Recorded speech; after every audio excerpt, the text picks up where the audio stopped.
Show yo. Show yo. Show yo.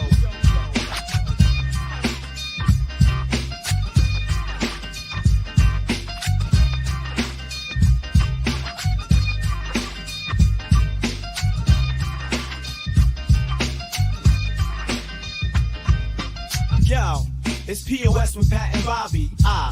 News so wild it's never sloppy. Talk the truth, don't make it snobby. Who's the POS? We getting choppy.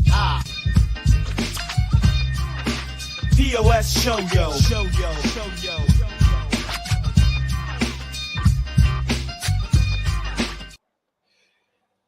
Happy Monday, everybody. I think it's Monday. Yeah, it's Monday. There it is. We're almost at the end of August, so summer's almost over. But Bobby's wearing what looks like fun cabana wear. He's ready for the summer to keep going. How's it going, Bobby? It's always a summer in my mind, Pat. Oh. No, I don't know. What does that mean? Like sticky? Yeah, a lot of swamp ash 24/7. Yeah, mosquitoes. Puerto Ricans grilling. Not the people you want to see on the nude beach. No. Big fat fucks with tiny little dicks. Drinking the liquor that Hispanic people sell you in bottles 24/7. Yeah. Would you like some Mad Dog 2020 to go with your watermelon? Like, no, nobody wants that at all. You know what? In fact, yes, I do, sir. I would like some MD. What was it? 40/40? 2020. Mad Dog. I think it was 2020. I forget what the fuck it was called. I drank that back in the day. It was like basically like Jungle Punk, but like booze. And it came in like a glass flask. It was crazy. You get a big old bottle for like $3.99. You're like kind of fucked up, but the sugar fucked you up more than the fucking booze. Excuse me.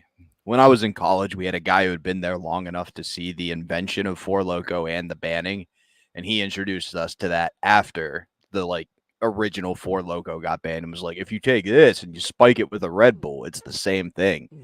And that led to many a blackout. I was in college when the original Four Loko came out. And I was like, I'll stick with my Boone's Farm, please. And if you don't know, that's the cheapest thing anyone could ever drink, ever. It looked like a bottle of wine, but it was fruit punch or something. Hurricane High Gravity 40s. That was my drink of choice. We lived in the hood area. Our rugby house was like in the hood, and me and my buddy Pete would have Hood Tuesdays, and we would get chicken wings from the Chinese food place, and then we get King Cobra 40s and sit on the porch. It's a great and just watch black people be them. That sounds like a fantastic day, dude. After a while, they're like, "Yo, why are you guys doing this every Tuesday? Like, well, this is when you get your check, so it's fun to watch you do." Like, all right, well, maybe you shouldn't have yelled that out loud. But like, all right, that's what we're doing. It was cool until that last part about checks. I got mad racist, yo. That's how I do. That's how I do. So, how is it going with you, sir? How was your weekend? Was it everything your heart desired? I mean, no, it wasn't everything my heart desired, but it was a good weekend. It was a lot of fun. I got to go on a boat. Yeah, I saw the pictures, and I was saying to you before the show, it's very Wes Anderson of your pics, where your head's like half there, and then there's a picture of a minority, and there's water, and like weird people. The minority is why we were all there, to be fair. He was there for the comedy. I was there because I had a PA and was willing to drive up to the Finger Lakes to perform for 25 minutes. Was the benefit for the one minority that lives near the water? That's what it was? No, he doesn't even live there. He was 4 hours away. It was Earl David Reed. Oh, Earl David Reed, the performer. I thought you said it was for him, so I was like, oh, it's like the one Haitian left. No, they were pumped, dude. He has a mad following in Rochester because he did Brother Wee's show for a while when Brother Wee's was big in Rochester, I guess. So like they all heard he was coming and made plans to get on this boat. And I was like, this is not the group of people we want to go to sea with, Earl. Not even that. Usually when there's a black guy involved, no one gets plans to get on the boat. They just have to get on the boat. Somebody's like, where are you? And they kept making the joke. He kept making the joke about, I bet you, I'm going to surprise him when I can swim if this sinks. I can't swim well. I would have been the problem. And with this beard, they would have just assumed I thought I was just fucking Jewish and trying to part the Red Sea, and it didn't work. Wait, I don't get the joke. Why can't he swim? Because he's 63. Oh, yeah, old people that can't swim. Did he also say, like, hey, I'm definitely not going to fuck your fat wife? Because you don't want that stereotype to ruin the show. He didn't say it on stage. A couple of people, like, kept looking over, and you could see the look. I understood what he was experiencing. Yeah, he's like, yeah. Why can't the thin wives look over? Like, nope. Just the fat white wives. No neck and no morals. I saw a TikTok and it was a skinny black dude and a heavier set white chick, and they were pretending to run from the cops. And they were like, when you hear tiny black dude with heavy set white chick, they stopped and were just mad. It made me laugh a lot. How are you, man? I'm doing good. I didn't have any shows or anything, but I had a fun weekend with some movies. I was supposed to go see a concert. It was supposed to be like a Queen cover band, like the best Queen cover band there is. And they had to cancel. A lot of Connecticut cancelings this weekend. Like Donald Glover, Childish Gambino on his tour at Mohegan Sun, 3 hours before said there was technical difficulties and was not doing the show. I wasn't going to that, but a lot of people were upset about that because they were already at the casino and bought the tickets, and they said they're going to try to reschedule. And then the Queen thing I went to go see at a theater, they didn't explain why. We actually we drove like an hour to go like eat in the area first, and then we looked to go see, what time did they let people in? And it says on the site, canceled. And it didn't really say why. And it was just like, the issues and all. A lot of canceling going on. So the Yonkers Comedy Club has been doing that every weekend. Maybe they also have a gas leak. Comedy has been always doing that, but it was very strange. But yeah, I saw the Alien Romulus, that movie, the latest of the Alien franchise. I prefer Remus, but go on. If you don't like this, if you like Alien, I think you'd like it. But if you want a different opinion, if you guys all know our good friend of the show, Dan Brown, go to Facebook, DB. Dan wrote a novel based on what he felt like about this thing, and it's the most get off my lawn old man fucking thing I've ever seen anybody write. Like, he is very upset that fresh-faced people are in it. He's like, they weren't fresh-faced when they were all, and he names all the famous actors, but yeah, dude, they weren't famous actors when they made Alien. Like, Charles S. Dutton wasn't known. Like, all those, Tom Skerritt wasn't known. They were fresh-faced. Like, he doesn't even fucking, he's like, it's not like this or like that. No, it's a different fucking movie. And I'm not yelling at Dan. What pisses me off is that everyone in the world's like, I'm so tired of reboots. Okay, reboots or remakes suck. But when they try to make a newer version of a story allow them the same chance you gave them before. Like with Willy Wonka. When everyone was like, oh, here comes the one with Timothy Chalamet. He's no Gene Wilder. He's not supposed to be Gene Wilder. Like, that's not what he's supposed to be. It's a different version of that character. He had more hope then. He wasn't mad at the world yet. He wasn't broken and shit. And the same thing with this. It was different people from different situations, and it was a different alien. I'm not gonna spoil it, but it evolved way differently. It looks like Michael Rappaport if he was an alien, but still, that's a good evolution. So it's way scarier. Yeah, but so many people get so mad at when they're trying to do new shit. Now I hate when they just fucking make a new one. Like, I want to go see The Crow, but I have a feeling it's just gonna be The Crow. You know what I mean? I know we talked about it the other day, but like I did like The Crow when it came out when I was in high school and college. But like now it's just like a woke version of the same story. I don't want the same story. I mean, it's gonna be a little bit different, but basically the same fucking thing. Before you shit on The Crow, that's actually my first story. Or before you express concern, did you know that it actually was huge and in the news for good reasons instead of bad for once? The Crow wasn't really besides the murder afterwards, but when it came out, it was the highest rated movie when it came out at its time. No, but like lately it seems like I haven't heard about a movie people being like, oh my God, you have to see this movie since the pandemic. Have you? Yeah, like every Marvel one. That's fair. I didn't think about Marvel. And Marvel is probably a good example because they're the best at giving reboots a chance. Do you think it's that Asian one with the everything always and whatever? Wasn't that Marvel?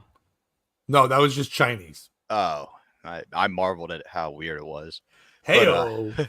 No, but do you think the reason comic books are good at accepting reboots is because they just wanted people to accept them their whole lives, like comic fans?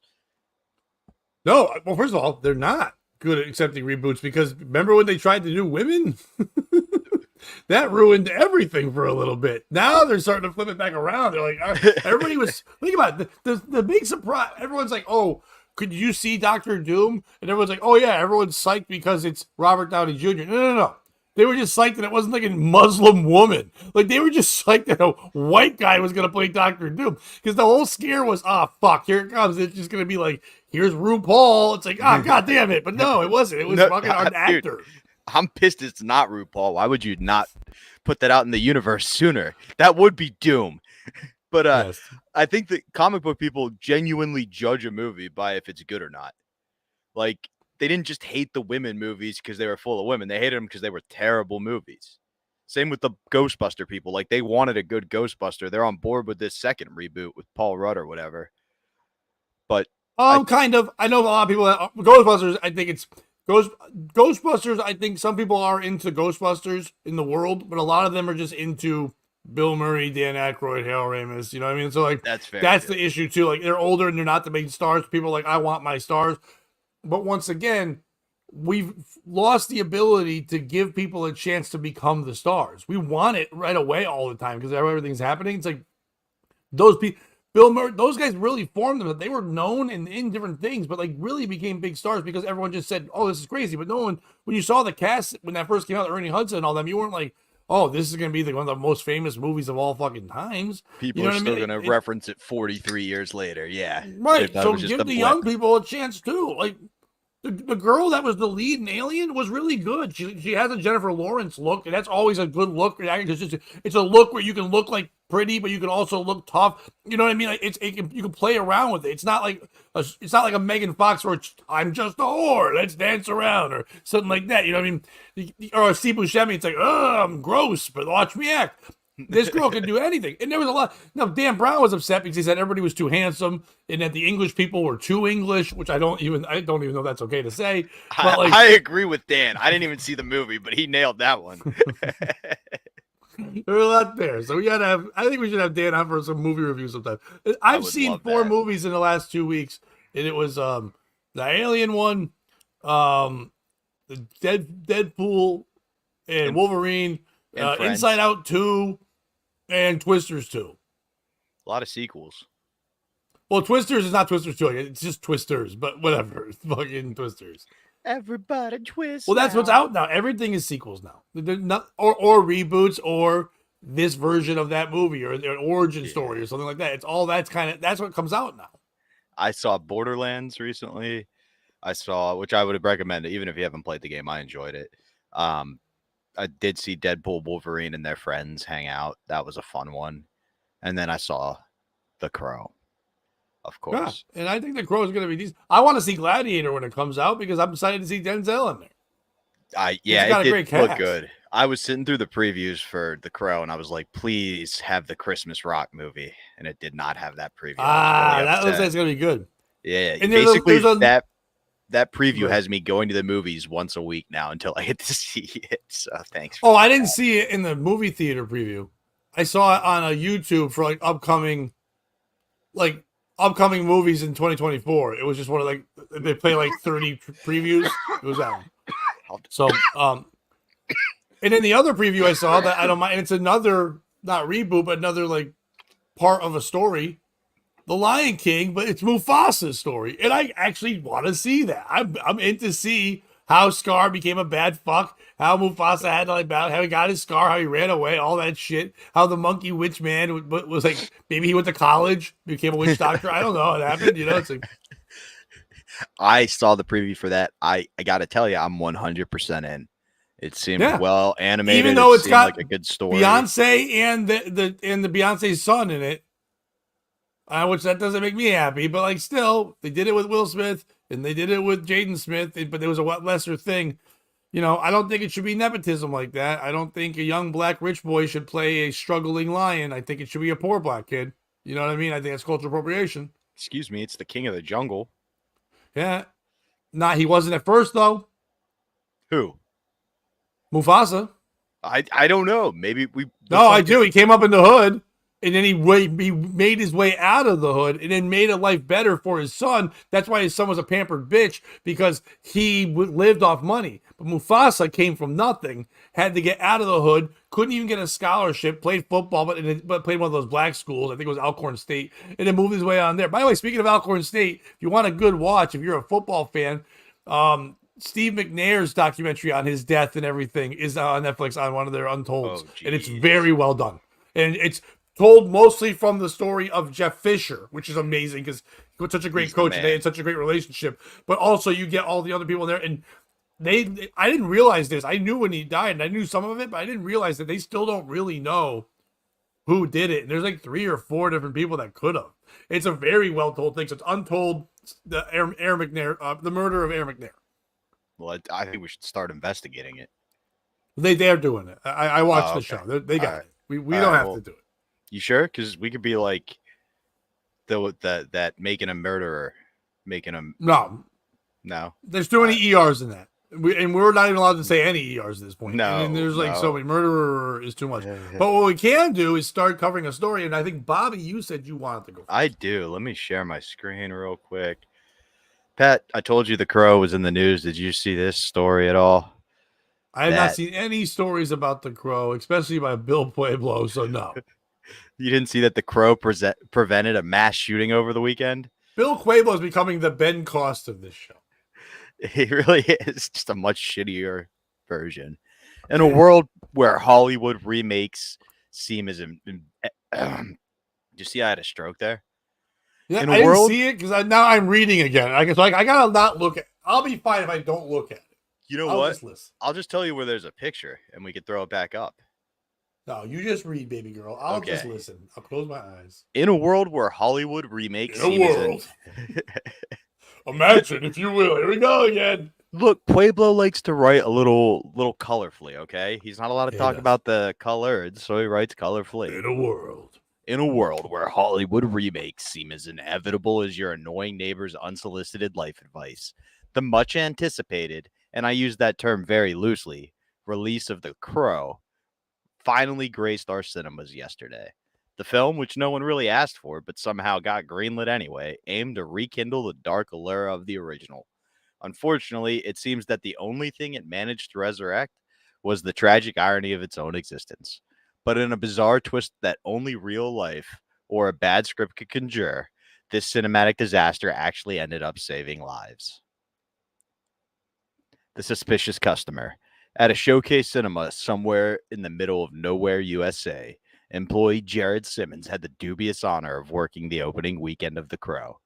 We had like 3 people all day, Simmons recalls, barely concealing his boredom. Then this one guy came in wearing a trench coat, yes, in August, and asked for a ticket to The Crow. Now, I know what you're thinking. Sketchy, right? But when you're the only person who actually buys a ticket, we kind of just assume you're either a diehard fan or someone who lost a bet. Despite his reservations, Jared let the man into the theater, figuring that the worst that could happen was the guy sneaking in some sacks. Little did he know that decision would make the difference between life and death, or so the story goes. The suspect, who we'll call John Doe because why not, walked into an empty theater with intentions far darker than the movie's moody atmosphere. But as lights dimmed and the film started, something miraculous happened. Not in the film, of course. No, that was just 2 hours of wasted celluloid. But in the mind of our would-be criminal. I don't know what kind of twisted genius made that move, John Doe reportedly muttered to himself. But halfway through, I realized no matter how miserable my life is, it's nothing compared to the lives of the poor souls who spent years of their existence making this garbage. According to Jared, the man exited the theater after the credits rolled, shaking his head in disbelief. It's like the movie was so bad it cured him of his desire to do anything drastic, Jared said. He left without a word, just defeated. Now here's where the story comes full circle, with the twist even more unbelievable than the plot of The Crow. The original 1994 film was notoriously marred by the tragic onset death of its lead actor, Brandon Lee, which led an eerie mystique to its legacy. But this time, in an ironic reversal, the latest Crow remake has somehow prevented a death, albeit for reasons no one could have anticipated. Pat, who is the piece of shit in this story? Is it Brandon Lee for dying on the original Crow and putting this curse on it? Just dodge bullets. Is it me for writing a terrible story, in your opinion? Is it The Crow for being awful? Like, if you're going to reboot, make it good. This was not the case. Who is your piece of shit? Well, it's not the third thing you said, because that's subjective. There might be people that watch that and love it. I mean, I know people that love movies that I can't stand. That's the same thing with comedy. You can't really say something's good or bad when it's made. It's how the vision connects with people. The Crow on its own, the first one, wasn't a great movie, but it was just so different than anything else. And nowadays, we have so many dark movies, so many things. I mean, The Crow was like the precursor really to like Batman going dark and Dark Knight and all that kind of shit. Like, we really didn't go there. You know, The Crow in a weird way was very grunge and alternative like Nirvana and Pearl Jam and those things when it came out and it changed music. Oh, wait, we can talk about being moody. We can talk about having feeling. We don't have to be rocking and rolling all day and partying every night and shit. We can be, anxious. We can be fucking depressed. We can do, and that's kind of what that movie did. Now we just do that all the time with everything. Like, we've taken every show, like fucking Archie and Jughead had a sad ass show on Netflix for like 4 seasons. And I was like, Riverdale's great. And it might be great, but who the fuck wanted to see that comic book dark and watch them fuck? Not this guy. It's kind of crazy how we just now go dark with everything. So therefore, I think it'd be hard to make another Crow. I mean, unless you did the opposite and made it fun and light. I don't even know what you would do. So you can try all you want. Most people that are going to want to see it are people that have already seen it. I think people that don't know anything about the story and just hear, oh, a guy died in the other one, but not in this one. It's like, okay, it doesn't really, no one ever really explains what the movie's about. When you hear it, you're like, oh, the worst thing ever happens. And then a guy who's died from the worst thing ever to happen just can't move the fuck on until he fucking does horrible other things. It's like, okay, that sounds a little tough. Maybe I'll just have a sandwich and go to bed. So it's not their fault in any fucking way. It's not you, Bill Pueblo Jr., for writing the article you did. You're trying your best. I mean, I think at the beginning of our show, even before we go on the air, when you try to sell me, did you hear about this? I'm like, it's not going to be a thing I heard about. It's a thing you fucking wrote. No one's talking about the goddamn Crow. But what it is, it's people going to the movies. Everybody is fucking Siskel and Ebert now. Not just in movies, but in life and everything. So right away, the second this comes out, everyone's like, we're ready to judge you. We're ready to say it sucks. Let everyone watch the fucking movie.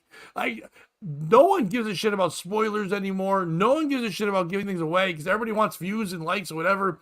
So you don't ever get a chance to watch it. And because of that, now they're putting out trailers that show you the whole fucking movie because they're trying to beat the people with the spoiler so you don't even have to see the fucking movie anymore. And if people would just fucking chill and just watch like they used to and let other people go see it and then form their own opinion, more conversations and more content would be made. So it's fucking assholes who don't give me a chance to go, yeah, this movie sucks, but I found out on my own. Sorry. Well, you didn't do it. Oh, I thought I was the asshole who told you this movie sucked. And you no, I'm saying everyone's, not just this movie, but just in general, everyone in the world. No. I don't listen to you. No, yeah, and honestly, if anything, I'll go see it 3 times now, knowing Bobby doesn't like it. But it's gonna be great. But it's like, well, I'm about to prove the opposite is true, and that I do listen to you because I was gonna say the piece of shit was the guy who planned to do a mass shooting, but nobody went to see the Crow, so there was no one there to kill. But in hearing you describe what the original Crow was all about, none of that backstory was in this movie at all. There was no discussion of any of the deeper plot whatsoever. If that had been there, it probably would have been a pretty dope movie. So for me, it's anyone involved in making. Wait, okay, I don't want to spoil with the new one. No spoiler. No, but I'm saying, so the old one I can spoil because it's fucking 20-something years old. In this movie, you can just say yes or no, then that won't any farther than that. There isn't a couple that's in love and all these things that are happening, but their lives are a little tough, but then some horrible group gets together and fucking murders them and does horrible, horrible things to the woman while killing the man, and then that man's soul is like trapped and can't move on until he gets a revenge on all those people. That's not a thing? So the like kind of like an outline to a beautiful essay. Like there is a couple. They say they're in love, but there's nothing to like really significant, like make it significant or make you. Oh, and there's a random child? No, there's not. In the first one, there's a random street kid. That's not their kid. They're like kind of homeless, but they're artsy and they're kind of on heroin. None of that was in this one. It was basically like, yeah. It's just literally brutal action, except for the one person who you kind of want to die, they murder off screen, and you're like, what the fuck? But so it's like the second Roadhouse. Much more like that, yeah. It's more action because the second Roadhouse didn't have that allure of like the care and the Sam Elliott character and all the back. It just had let's fuck people up and have Colin McGregor and Jake Gyllenhaal beat the shit out of everybody and have the world's most gruesome alligator death of all times. 1,000,000% minus. Okay, see that's the problem now. They're taking away the part with the connection in the heart. Yeah. That's the problem now. I didn't know that. So maybe it's not critic. It's the people making the movie. They're so worried about getting out the gore that they're forgetting about the story. I think we're forgetting how to write stories because everybody wants everything so quick they can't sit and shit. The Crow story was like this tragic love tale. But then like way too much revenge and death, and then like it's almost like Sin City where that just started to go over the top. At the beginning, there was something there you can sink into, but then you forget all about the sinking in because you're just like, oh my god, it's so much blood. What there? Yeah, there was nothing to sink into. A ton of blood. Not really like. So it'd be like blood, long period of over explaining of something pretty simple. Okay, and then the last 10 minutes of the movie, just gory nonstop. yeah, they're all doing that now. I mean, even I hate to say it, but even the latest Deadpool Wolverine was, even the beginning scene, it was fun, but we're trying to over the top so much, do violence to make it almost non-violence, to make it so we're putting dance tracks behind the world's savage beatings of all time and space to make sure it's like it's fun, but isn't it what you want? Because it's Deadpool. And no, I want the sarcasm. I also want story. I cared about Deadpool because of his story. And in that movie, I'm not spoiling anything, they dance on it, and it's kind of the plot is like, my world might not be okay if one guy's not chilling. Like, I didn't care. And I care about the characters, and I love those characters, but it could have been a half hour shorter, and it could have had way better plot. I think right now we're just so worried about the CGI and the fucking madness and all the craziness that we don't care about the movie anymore. Like, honestly, if there was really good CGI in the original Crow, Brandon Lee would be alive. Yeah, exactly. I mean, that's the thing. They really took chances, way more than this. I will say with Deadpool and Wolverine, I enjoyed it because it commented on exactly what you were saying, that everybody's doing all this over the top stuff. Like you said, the dance sequence. The first movie, it was hilarious because they were like, initially they were like, keep it cleaner than this. And they made it just the point right away. Like, no, this is it's going to be they can't. And like, he addressed that as the character. By this one, it's like, oh, everybody's done that because they were copying how well it worked with the ones we pointed out, the Crow, even to some extent, Blade was kind of like that. Oh, no. I mean, I got it. And I know the comic book and everything. I'm just saying it's been done by them so many times. Yeah. That it just became old hat. And I kind of needed them to scale that back a little. Like I just said, I didn't like everything else. Give me a darker Deadpool movie for a minute. Wow. Give me that for a minute. You know what I mean? Pull back that like you did when you first learned of Deadpool in the Wolverine movie, when he was the tragedy and all that, and when he couldn't speak and all that, and then he became silly, sarcastic. But go that route and then make him come back out of it again. Almost like, I know you don't watch like The Boys that they had to do with, and I forget the guy's name, the character that can't speak, but they did that with him, and they went dark, but they also went like goofy with like cartoons and shit. But they had to go like really into his head because he was so fucked up. Go a little darker so I care a little more, because it was just Hugh Jackman and Ryan Reynolds getting ready to fuck.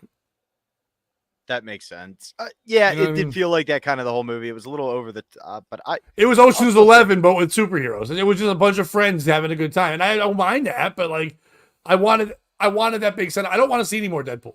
Like, I like it, but I don't. I want to move on. I want to go watch the new Captain America, and I want to go watch, all the things that we're going to be building up to with the next shit. Get me away from the fucking. I know we have to do it again because we have to go. Remember when the lady things were ruining everything? And I'm sorry. Here's Deadpool, and he's mean, and he can dance. Yeah. It could have been good. I enjoyed it, but you're right. It could have been more poignant. Right. Oh no, I did definitely enjoy it. It was good, but it didn't compare to the other Deadpool. It's the weakest to me of the other ones. I mean, and the other ones I really enjoyed. So I'm not shitting on that at all. I'm just saying it's not the one I would like. But nerd talk. Let's do some man shit. What do you got, Oates? Well, this is not man shit. This is woman shit. 100%. But it is what we were just talking about. Some people see something and they're like, that's fine. And some people see something and go, that's the worst thing I've ever seen. That's opinion, right? This happened because a mom of quadruplets body shamed at her baby swimming class. Quote, nobody wants to see that, someone yelled. Olivia is a mom to quadruplets, age 2, and has started taking them to swim lessons a few times a week. This is their first year taking swimming lessons, and at their age, the lessons require one-on-one with the child adult as well as an instructor to teach. So me and my husband and 2 of my husband's friends came along because we need 4 motherfuckers. You gotta have good friends when you got 4 fucking kids. You got all the same age. Unfortunately, all 4 of the kids got booked at the same time. At the lessons, all the other kids have their mothers or female guardians with them, and all of them wear shorts or shirt swimsuits. Olivia explains, my husband and his friends had trunks on with no shirt, and I wore a two-piece. While the mom said it was nothing bad and everything was well covered, obviously her stomach and back showed. I didn't think it was a big deal, and I honestly didn't notice that what everyone wore until probably 3 days in. And it was fine because everybody, including me, was modest. However, when her kids finished their lessons one day last week and everyone was getting changed to leave, a few mothers came up to her. They said they didn't want to mention it earlier to make class awkward, but they and a few other mothers were uncomfortable with how I was wearing a two-piece to the lessons. They suggested if I do another class with my kids here, I should cover my stomach because nobody wants to see it. It, she says, refers to her stretch marks, of which she has more than average because she had quadruplets. Fair. Well, I can't say no one wants to see it. I know people that go to bad strip clubs. Yeah. You ever been to the hood? I bet you can search stretch mark porn. Hey, what do you think? Comments? Anyway, you ever had Hood Tuesday? Well, I think that's uncircumcised, right? Hood Tuesday. I asked if they had an issue with how my husband and his friends didn't wear a shirt at all. And they said they didn't care because they didn't have the baby belly like I did. The mom of four counted. Now I'm back home, and I can't decide if they were just being rude or were just being honest. They made sure to tell me it wasn't about the modesty. It was just my stomach. I never thought about it, so maybe it's my fault for being careless and not thinking of everyone else. My husband says I was fine, but all the mothers there apparently don't think so. AITA? What is that? Am I the asshole? Oh, I didn't know. Top comment with 14,000 likes reads, NTA, of course they were being rude. Was NTA? Not the asshole. Oh. I thought it was N-words, the attitude. it was like a Broadway of that thing. Does everyone have an obligation to cover every body part that is different, damaged, unusual? We were really uncomfortable seeing your burn scars and your face, so wear a burqa, baklava, or stay home. Think of the children, or we know not everyone wears stark sunglasses or eye patches, but being blind, your eyes are kind of creepy looking, and it bothers me. Thanks. Or yeah, being fat while taking the 2-year-old swimming, it just makes me feel icky because I'm scared of being fat. And even if you wear a prison jumpsuit swimming, I can see your double chin and hand dimples, and they're icky, so please dispose of your body at your earliest convenience. Thanks. I personally was being sarcastic, but at first I was like, that was the most truthful thing I've ever read. But and another person reassured the mom, saying, what you don't like or resist about and others is often a reflection. Okay, fuck you. I don't care. The intimidation by I don't care about other people's opinions. So yeah, it's just a bunch of people saying like, yo, good for you, girl, whatever. Who's the piece of shit in the story? Is it the mother for going there, having the 4 fucking kids, and breaking out her fucking war wounds and saying, look at me, everybody, 4 things came out of me, and look at my goo? Or is it all the moms who are like, hey, listen, we don't want to see that shit. You know what I mean? Like, cover it up. You can cover it up. They make 2 pieces. We're not asking to be crazy. It's not like they don't make 2 pieces. I know maybe you're comfortable, but my kids have a lot of questions. Like, why did Wolverine attack that lady, Mom? Like, I don't know. It's not a big deal. Is it the men? The men, the husband in particular, who should have been like, hey, I'm not trying to be rude. I love you. I love your body. Maybe you should wear one piece because it might make some people uncomfortable. Now, he might have got yelled at, but it's better he get yelled at than she gets shamed in public later on. Is it the 2 gay friends? Because there's no way they're not gay. Because his husband's 2 friends who go swimming with babies, gay. So if they're there, they should be like, sister, there's no way you can have your stretch marks out, girl. They should be able to do that all the time.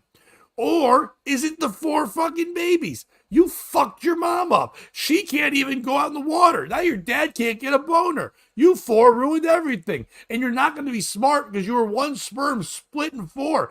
You're not going to be a good time at all. You're going to be a burden on society. One is going to kill people. One's going to die early. Why couldn't they die now? Drown in the pool. Then nobody would notice your mom being all stretched out. Who's the piece of shit in the story? This one's easy, Pat. It's the mom. Yeah. Listen, we all love Red Hot Chili Peppers. It's called scar tissue that I wish you saw. You're not supposed to have it out there in the universe for everybody to see it. Look, sometimes you hate how you look in the mirror. We've all been there. You know what you do? Diet and exercise. Do sit-ups till you puke. Get in shape, and then find out the reason you got in shape as a girl, right? She's a lesbian, like a Real Big Fish song. What are you going to do? You know? You got to better yourself. And if you were truly felt good about how you looked in the mirror, when those people came up and said it, you go, fuck you. I feel fine. Like, not out loud to them. You go, oh, thanks. Maybe you wear a one piece just so you don't have to deal with the conversation, but you don't let it shake your core. You have to be comfortable with yourself. And if you aren't, then there's enough level of anxiety there. That's why it gets to you. Nobody can make you feel inferior without your consent, said Nancy Reagan. I see exactly where you're coming from. And I was partially torn about going after the mother, torn like her belly and probably her vagina. But to me, it's the husband. Because if that was me and the person I love went in the water and then mean girl women started talking shit. Now, we're not looking to fight. We're not getting physical. That's a woman on woman thing. But talking shit in public, that's my strong suit. And if you're going to be going after someone I care about, girl, you better be fucking Cindy Crawford circa 1988, or you better shut the fuck up, because I'm going to go off on your stupid tits, your crappy ass, your ugly ass kid, your gay ass husband. I'm going to light you the fuck up if you're going to talk about and I'm going to tell my wife the next week, don't even wear a top. Break out your tits. I don't even fucking care. And then say you have to breastfeed all four of them. They can't stop you. This is your world, girl. You're a woman. If we could tell a big fat piece of shit she's pretty, if I could tell a lady with a cock that she's a woman, you let that fucking real woman who had fucking children and has a little does she have wounds for giving life? It happens sometimes. Fuck you, you stupid bitches. You're not attractive. You know they're stupid. Vaginas look like old roast beef. They're probably all beat up down there. Yeah, her stomach's all crazy, but who gives a fuck? She's in the water with kids. She's not in the cover of Sports Illustrated like the rest of these moo-moo trannies. So who gives a fuck? And that guy should have said something, because that woman, she's already feeling vulnerable. It's his job to go, fuck you. I'll get banned from the pool. Me and my gay friends can go fucking play Frisbee. That's a good point. And especially like you said, the attacking a woman who's feeling vulnerable, she's doing something for self-confidence. It goes back to the long discussed point. Nobody hates a woman more than another woman. Honey, do I look fat in this suit? What are you saying? Oh, I don't think she looks fat. I think it's okay. I don't care if her belly's out. Like, you know what Puerto Rican Day parades, everyone's like, that's great when a fucking 400-pound fat woman, to quote Greg Giraldo, a 400-pound fat Puerto Rican lady in clothes way too small is on the back of a moped she can flip over, holding a tiny little man because that's her love, and everyone's telling her how hot she is because of her pride. Who gives a fuck? Yeah, and Dom, you're right, man. Stupid tits is hot. I remember Dan Brown always tells this story. When I was working at Joker's Wild, I was managing the place. We had a waitress who she was newer, and she was just trying to get attention, and she had like a shirt with her cleavage out, and I was doing 80 things. Comics were asking me like where they're supposed to go, bartenders asking me this. Now when I'm about to run the show, and she comes over and she goes, how do I look in this shirt? And obviously her cleavage is out, and Dan was standing there, and I turned and I went, nobody cares about your stupid tits. And I just kept going on. And Dan to this day will quote that to me all the time. He's like, it's one of my favorite things. You're right, lady, no one cares about your stupid tits. Like, no one does. No one cares about your stupid tits. Just bring the drinks out. It's comedy time. No one cares about your belly. No one cares about your shit. Let people just be people. If we're going to fucking build up big fat fucks, if we're going to tell everybody that they're fucking perfect and they can be whatever they want to be, then let a natural woman doing something that she did to keep life going live her life too. Those women should be banned way before some guy who like happens to look at a girl's ass in the gym for 2 seconds while he's working out gets banned. Fuck Absolutely. That. Throw her out of the fucking pool. I agree with that. To answer Terry's question, I would ask my wife why she was wearing a suit. Yeah, but like, what are you, a penguin? Yeah, are you trying to be Hillary? You gonna kill me later, bitch? What's my wife, a mob boss? What are we doing? She'd even cut my penis off for you. Well, Pat, we did discuss about women being stupid and talking too much a second ago. That is not what we said, but okay. But perhaps the Taliban's bold leap into the 7th century has a solution. The Taliban, those bastions of progressive thinking, have once again graced us with their innovative policies. In a move sure to shock absolutely no one, they've decided that women's voices and bare faces are just too distracting for the public. Shit, they have bare faces? They do. I don't know. Rawr, rawr. I mean, have you ever kissed a Muslim woman, Pat? No. Oh, they have a beard. My parents would kill me. Everybody has a beard in the Middle East. Oh man. It's clear that so after all, who needs freedom of expression when you can have complete silence from those yapping broads? It's clear that the Taliban is simply overwhelmed by the idea of women having a say or even a face in public. Imagine the chaos that might ensue if a woman were allowed to speak her mind. It's almost as if they're trying to protect society from the horrors of female opinions. Check out this picture. Iron Woman? Iron Man, Muslim man. Iron Maiden? It's a close-up. It's a close-up of a Taliban official in an Islamic-style iron suit. I told you I can't read the article. That's why I'm happy you told me to look at the picture. But No. So go back to looking away. But let's not overlook the genius of it all. By banning women's voices in public, they're ensuring that men never have to hear anything they disagree with. Talk about preserving the peace. And of course, covering up women's faces ensure that men don't accidentally get distracted from their very important daily activities, like, well, whatever it is when they're not busy policing women. Let's applaud the Taliban for their commitment to tradition, really taking that better safe than sorry approach to new heights. They've certainly found a way to keep things simple, as nothing says progress like a society where half the population is neither seen nor heard. Who is the piece of shit in this story? Is it the Taliban? Like, you could have gone so much further. Don't let women out in public. Say that. Like, is it the Taliban? Just stop. It's like, no. Like, you could have gone further with this. Let's not let them out in public. Let's not, make them cook certain amounts daily by the rule. Like, let's really take this as far as you boys possibly can. Is it the women? Like, how annoying do you have to be that they see this as the final solution? Like, just be less annoying and people will let you out and sing in public. Is it whoever wrote this article for trying to make it seem like this is a stupid idea when in reality it could be fun if we alternated days? Like, women get to talk in public Monday, Wednesday, Friday. Guys get Tuesday, Thursday, Saturday. Nobody talks in public on Sunday. You must do charades only. Who's your piece of shit? It's the Taliban, but not for the reasons that you said. Because I like that you have to preface that right away. It's the Taliban, but not getting behind your words. Not behind anything you say with any of that shit whatsoever. It's because we started this show by talking about movies, right? That's how we started today. And one thing we were talking about was that we don't like that when they're doing reboots or changes of things, that they're just not making it better. All the Taliban's doing right now is making their version of the Little Mermaid. That's all the fuck this is. It's like, let's take away your voice because you're yapping too much, and then we'll trade it for some fucking feet. You can get out there and drive your cars. And they're trying to like, oh, we'll take away your voice. Maybe you can focus on doing other shit that's productive. It never works out because they only don't talk for about a half hour. And then some other people get involved, some kind of Disney type people. Because what's going to happen is Taliban, you think you're strong. Have you ever battled several Karens, high-powered Karens coming from America? Because the second you silence women, you better be ready, mister. Because here they fucking come. And one of them's running for president of the United States right now. Because, man, is she going to jump all over this motherfucker if this is true. Because that Kamala's going to be coming out going, oh, you going to silence women? I got you, baby girl. And she got to come right out. Oh, you ain't going to silence nothing.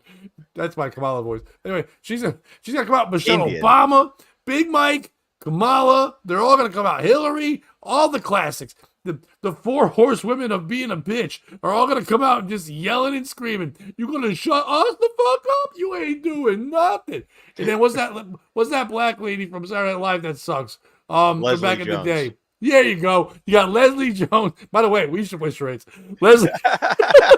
Who's that black lady that sucks? Leslie Jones. Ding ding ding. Okay, it's like Leslie Jones. No, we just get it. Leslie Jones, Hillary Clinton, fucking Mike Obama, and fucking Kamala. That's your four.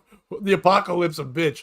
They're gonna come out there and they're gonna start yelling and screaming and ruining this. So you don't shut them the fuck up. If anything, if you want to learn something, pay attention to American and English men.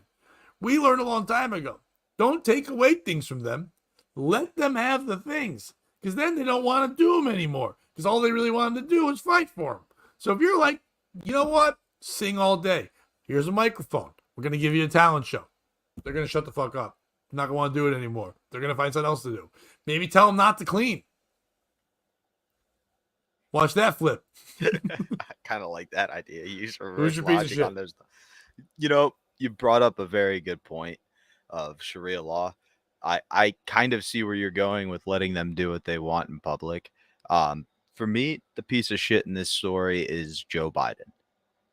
And you might say why? Because Joe Biden is still president of the United States, and he has an opportunity to do what I would say is probably the funniest thing in United States history, which would be send a team, and I would call them SEAL Team Dicks, of all these angry Antifa people, and be like, you want to fight somebody oppressing women's rights? Here you go. Here's the airplane, and just let them commit the ruckus they're committing in Portland and DC and Chicago over there. And I think two things will happen. One, a bunch of people are going to get radicalized, but at least they're not coming back here. And two, they're going to destroy each other. And that's always been the goal. Yeah. I don't think Joe's going to make any decisions on his own at this point. I think kind of when they pulled back the whole, you're not running later, I don't think they said, well, you can have fun till the end.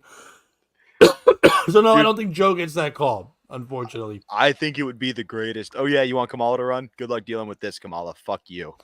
On the way out. But Kamala should do it under his regime and then blame him. That would be even funnier. But then instead, we'd have to hear all she's been doing stupidly for the last 2 months is said, when I'm president, we'll change things. We'll change this, change that. And every person's like, but you're in office now. Everything you named is shit you guys did. Why can't you change it now? And she's like, that's not what I said. Like, that's not even an answer. But I don't know why this show has been very woman heavy today. And I don't mean big fat ladies. I just mean a lot of women talk. No more Lizzo. Taliban might be an issue, but they're not as oppressed as this next woman I'm going to talk about. This woman has been through hell in the last month or two. Blake Lively. She has been catching a lot of shit just for existing with her movie coming out and the way she handles herself, where the jeans she wore, all this shit. People are just hating on this bitch. And I bet you it's, once again, the Ryan Reynolds effect. Everyone's like, well, your husband's handsome and fun. You're good looking. So guess what? Fuck you. But Blake Lively celebrates her birthday at Taylor Swift's mansion amid the It Ends With Us drama and guest list reveal. So she has a movie that's out now. We named a lot of movies. That's the one movie I'm not going to go see, but I don't care about it. Blake Lively enjoyed a big birthday bash after the internet turned on her. The actress celebrated her 37th birthday at her BFF Taylor Swift's Rhode Island mansion over the weekend, choosing to party rather than publicly address the extreme backlash she's facing for how she has promoted her new film It Ends With Us. Lively was pictured kissing her husband Ryan Reynolds on Saturday outside of Swift's lavish home where the star-studded bash took place. Yeah, way to be in love, jerks. The Gossip Girl star alum wore a bright bikini top and floral shorts while packing on the PDA with Reynolds 47, who has on a pink button-up shirt and a blue hat. Yay. Photos obtained by Page 6 show Lively with her and Reynolds' children on the balcony of Swift's home. The couple share daughters James, I don't care the kids' names, who cares? Swift 34 welcomed a slew of A-list celebs to her $17 million Rhode Island home, including her boyfriend Travis Kelce, his brother Jason Kelce, and Jason's wife Kylie Kelce. Bradley Cooper, who is dating Lively's pal Gigi Hadid, I think that's how you say it, also went on the party with his daughter Leah. It's unclear if Hadid was in attendance. Travis Kelce's teammate Patrick Mahomes and wife Brittany Mahomes also made an appearance over the weekend. That sounds like one of the most annoying parties of all times. On Lively's 37th birthday Sunday, her half-sister Robin Lively shared an Instagram tribute to the Green Lantern star. Who fucking calls him that? That's my birthday queen right there. I love this girl. My sister, my best friend, my little piggyback buddy. You're the one of the best humans I know. Happy birthday, sissy britches. Oh, I thought I said bitches. It's sissy britches. Robin wrote a long photo of the sibling from over the years. There's a lot of pictures of them at the party. Before a Rhode Island sighting, Lively was laying low due to all the It Ends With Us drama. The mother of four plays a woman in an abusive relationship in the film adaptation of Colleen Hoover's best-selling book. Hold on, now it went nuts. Wait, Terry, can you elaborate on that a little bit? I need to know the explanation there. Why does he want Burn in Toby hell, Keith to Toby burn Keith. in hell? Is that because of the Taylor Swift thing? Or maybe America? I don't know. Well, hey, Clownface, can you elaborate a little more? No, I'm kidding. Yeah. Give me vivid detail, clown face. Why won't this famous lady fuck me? Before her Rhode Island sighting, Lively... Okay. The mother of four... we got that part. Okay. During the press tour for the movie, Lively was criticized for failing to discuss the film's domestic violence theme, instead promoting her new hair care line, Blake Brown, in her floral fashions. In one viral clip from one of her interviews, Lively told fans to grab your friends and wear your florals and go see the movie. Lively faced further backlash when old clips of the star's rude behavior in past interviews resurfaced. In a 2016 interview for her movie Cafe Society, Norwegian reporter, fuck that, I'm not even trying it, congratulated Lively, who was pregnant at the time, on her baby bump, which prompted snippy responses from the actress. The reporter posted the video to YouTube titled "The Blake Lively Interview That Made Me Want to Quit My Job." An Elle magazine review from 2012 where Lively repeatedly used a transgender slur while discussing her future children also resurfaced on the internet. I want to know what she said. In addition to the backlash against Lively, there have been rumors of tension between the It Ends With Us cast. Justin Baldoni, the film's director and male lead, did not make any press or red carpet appearances alongside his co-stars Lively, Brandon Sklenar, Isabella Ferrer, and Jenny Slate. At the New York premiere on August 6th, Baldoni and Lively, who served as a producer, watched the flick in separate movie theaters. Sklenar, who plays one of the Lively's love interests in the film, became the first cast member to speak out on the alleged drama on Instagram last week. What may or may not have happened behind the scenes does not, and hopefully should not, detract from what our intentions were in making this film. It's been disheartening to see the amount of negative being projected online. He also slammed those who are vilifying the women who put so much of their heart and soul into making this film, seemingly referring to the recent internet hate for Lively.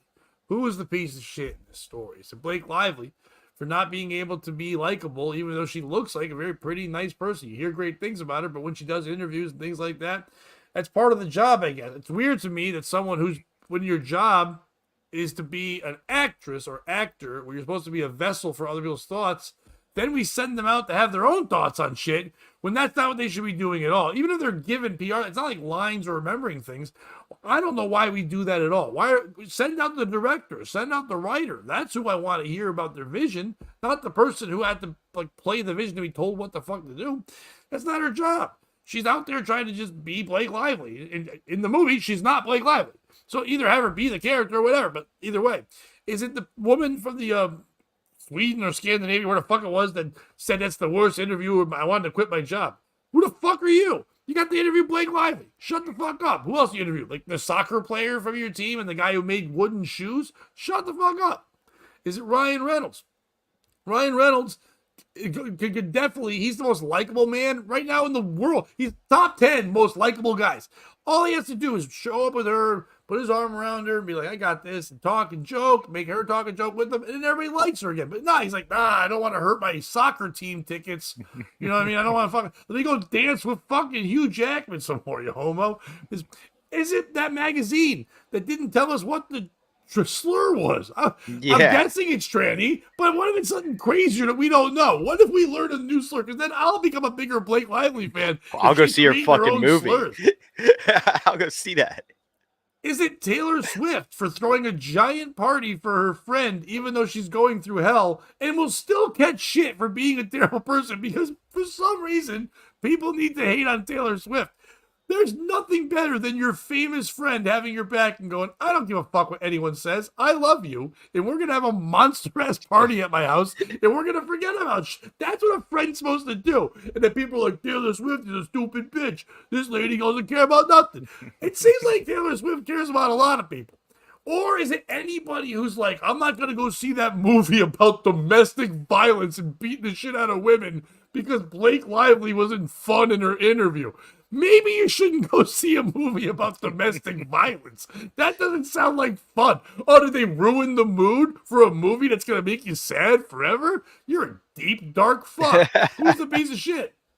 Well, I got to ask you a couple of questions first. Go ahead. So you're saying that Blake Lively is the center of this story, right? And she's an actress for a living? Yeah. which is the same career as her husband, who is one of the most likable guys of all time. Right, and for the most part, Blake is pretty likely, but once in a while, she's been snippy, but she's not at his level or whatever. You know what I mean? Okay. I'm just just curious. No, I'm just trying to explain what she is like that. And then we had a party with, which you said sounds like the most annoying party of all time, right? Because of the Mahomes. But if we had removed all the women, it sounds like a pretty fun party.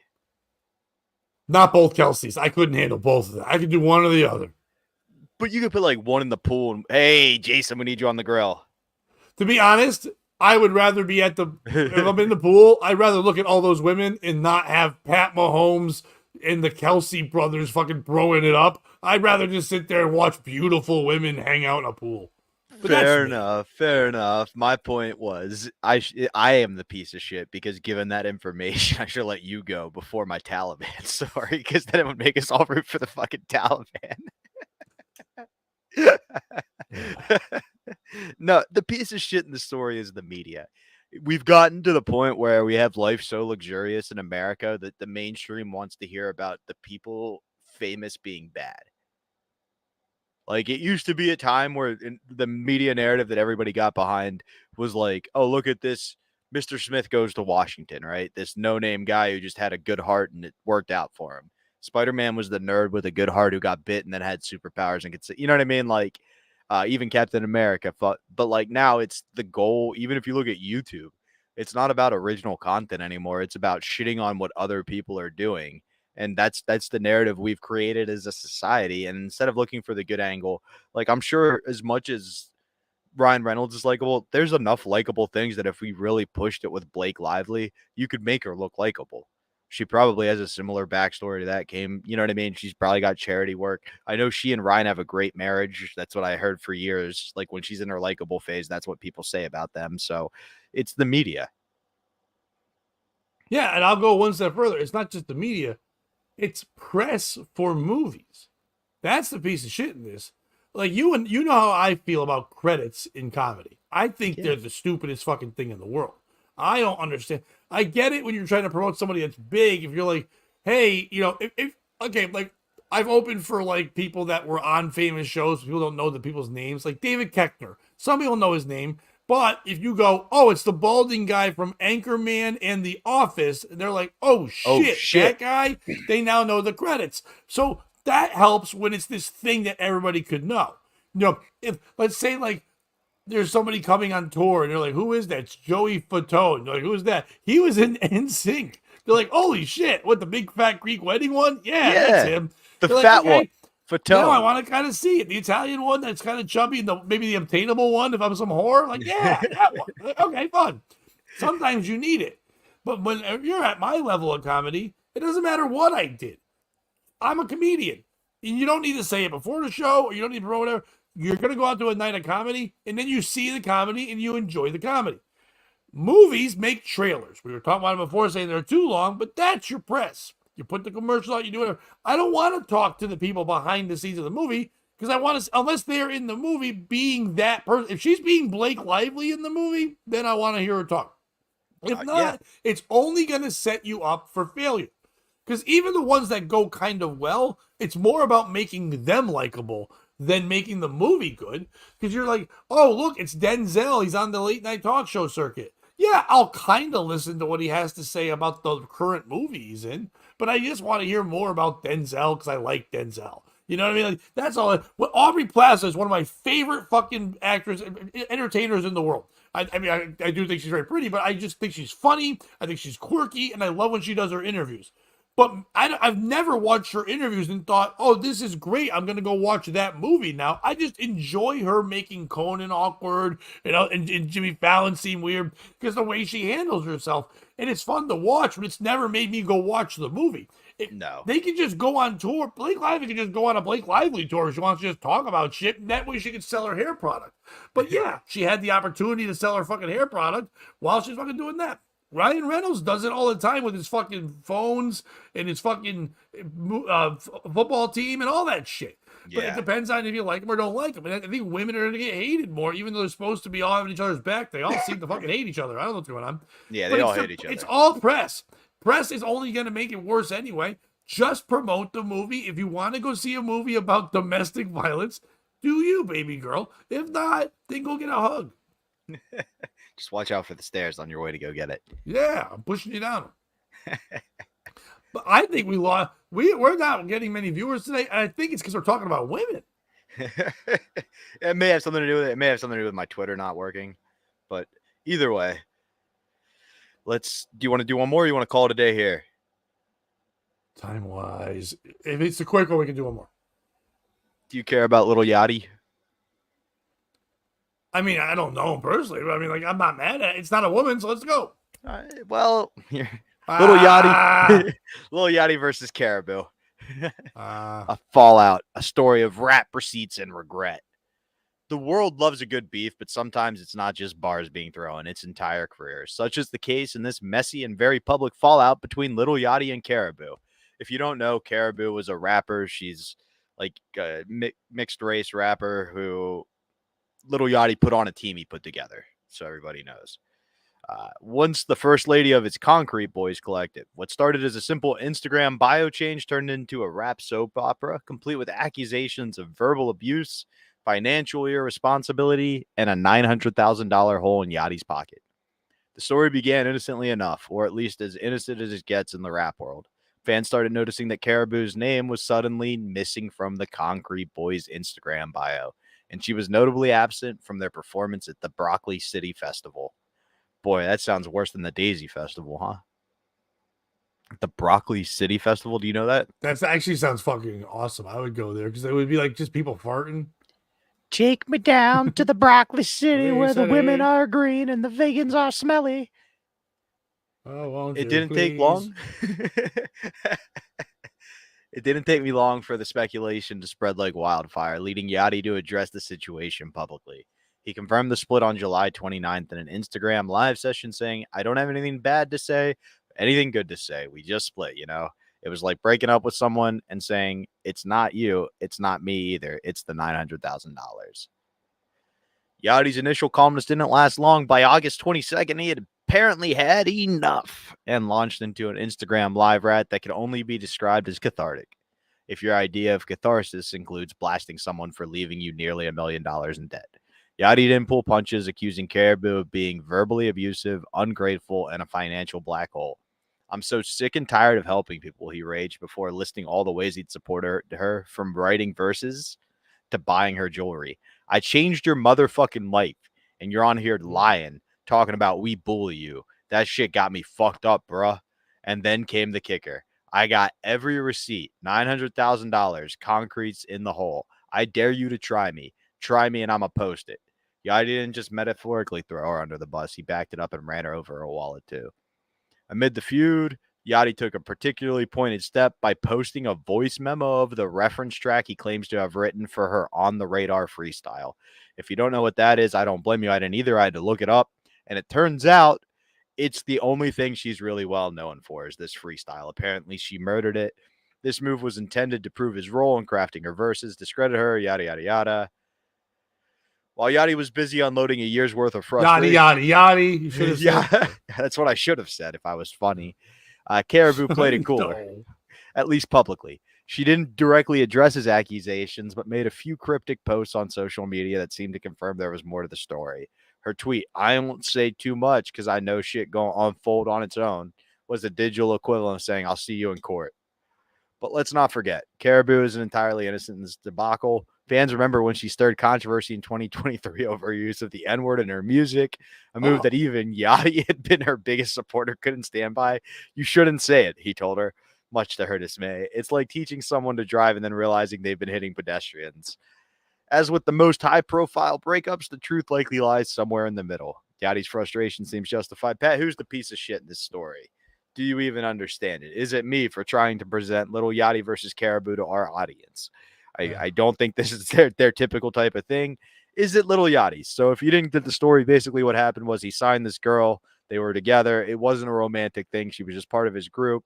He would do things to support the group like we've seen before, where he would write verses for him. He leaked the voice memo of him he rapped the verse and sent it to her and was like, "Just do this tomorrow. It'll fit whatever time." And she did, and it killed it. Is it Karaboo? She set this whole thing off by saying that the group was verbally abusive. She would go to Lil Yachty's help and be like, "You're only here because of me. You're trash. I'm the shit," according to Yachty. And then she didn't have anything to really back it up. Is it the rap community for caring at all? Lil Yachty's got like one good song, and it's the one about I got more bars than Scooby Doo or whatever. Pat, we're gonna throw it to you first. Now, real quick about Lil Yachty. I know he doesn't have a lot of big hits and songs, but he does. He has produced a bunch of shit, though, right? He does produce a wrong in decent that? amount of stuff, and then his podcast got big, but he just blew that up too Right. in the same rant. So he's about got a people taking decent advantage. platform. I know that, regardless of his music being great. He's kind of like not at that level, but like DJ Khaled, where it's like he's known for some things, but he's also does other things behind the scenes that make him continue to be known. You know what I mean? Like, so in that regard. So therefore, when you're someone like that who not only is like producing things and putting things out there, it's not Obama, but it's when someone's like that, they also find new artists. And when you find a new artist, sometimes you got big ones. You know, like remember when Jay-Z's like, "This is my artist," and it was Rihanna, and you're like, "Holy shit, he discovered Rihanna," and that's great. Sometimes 50 it's Cent like, and Eminem. with that regard, I was gonna say even more so. I mean, Dr. Dre to Eminem before even that. Like, in the real regard, I mean, he wasn't discovering them, but he's the first person to put them out there. There's many ones like that. Usher with Bieber. As much as you can think about Bieber, the guy's a fucking megastar. You know what I mean? Like that happens. But with all those stories, there's also ones that don't work out, and a lot of times it's because those people are monsters, and you don't realize it when you discover talent. You don't realize that when you give somebody with way too big of an ego a platform, they're gonna ruin it. So it's not Karaboo's fault because she's just being a caribou. You know what I mean? She's out there just fucking being kind of like a giant deer doing her thing because she has a stupid ass name. Caraboo is the dumbest fucking name I've ever heard. Yeah, I gotta know it's got boo in it. I know it's changed around. It's the dumbest fucking name I've ever heard for a famous person since Jelly Roll. And Jelly Roll had to be beyond talented to fucking flip that into something. So you Caraboo, it's not her fault. It's Lil Yachty's fault. A man named after a tiny yacht, which is just a boat. You're a boat.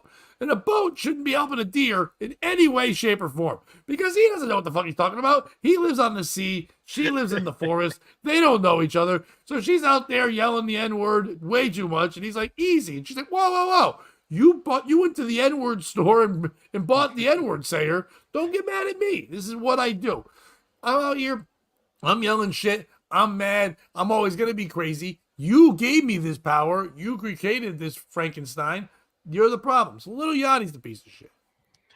You know, I kind of agree with you too. Like, it's not just this. He blew it up with his producer. He's tired of people taking advantage of him. And if you don't study history, you're doomed to repeat it.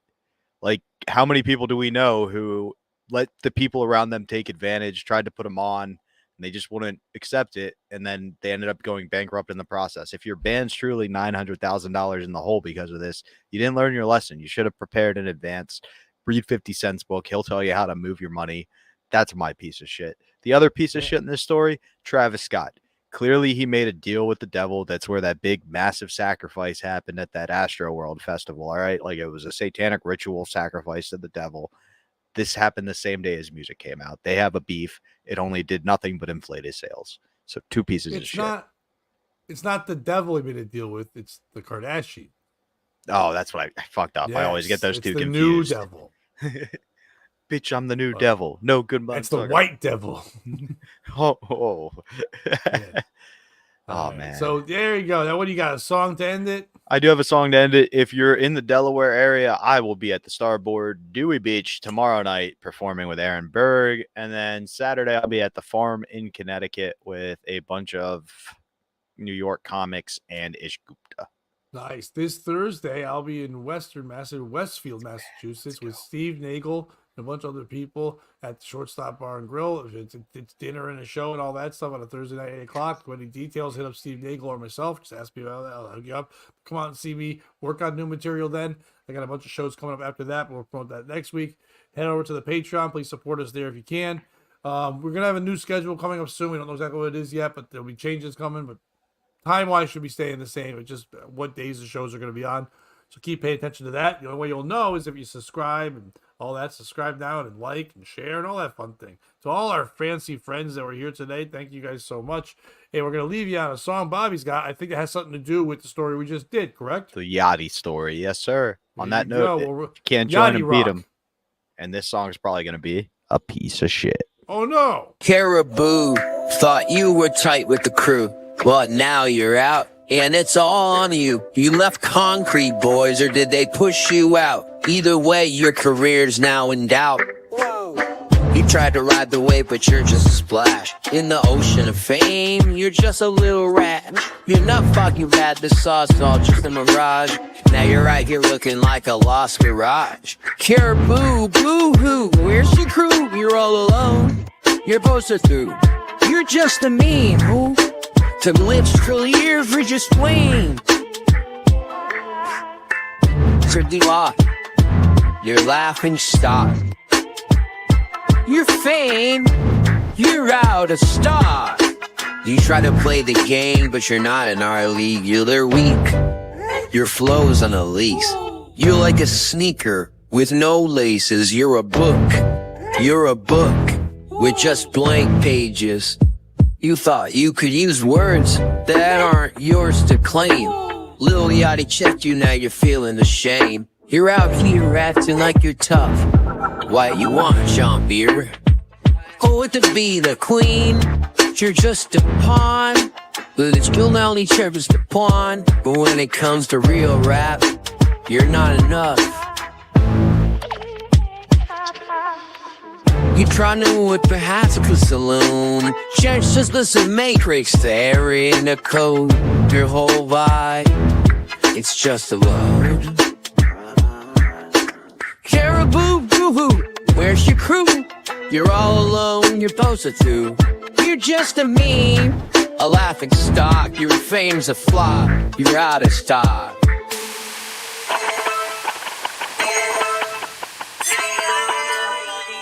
So here's to Karaboo. In a world of clout, you never show. You're not the wave, you're not the flow. You're just the no-go, the no-show. POS show yo.